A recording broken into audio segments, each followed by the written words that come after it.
Fluties, for today's mini lesson Monday, I want to talk about some middle register stuff. So I don't know if you know this, but our middle register is actually one of the most difficult and most neglected registers in our flute playing. We tend to think because those are the first notes that we learn that those are the easiest and they're the best, right? So we don't have to work on them. So we're going to work a little bit on our middle register. Personally, I like to take a page out of Trevor Wise' practice books for the flute, the tone book, which is book 1.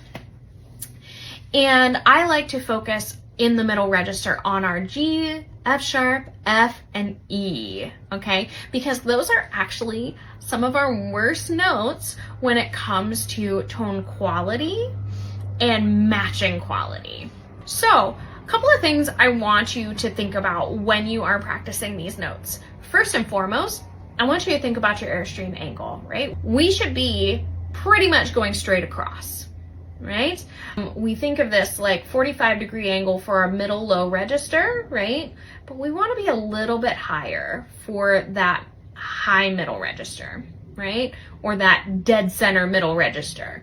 Okay, so I like to think of going straight across, okay? The other thing that we like to do is to push those notes to the point that they are just about to crack, okay? We tend to fear cracking, which is why we don't support enough.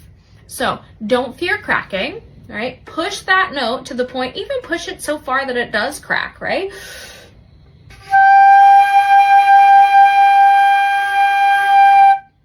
See how I started to crack there? That's okay, right? I would rather you push to crack the note and then we can refocus than for you to not push hard enough and not support your sound.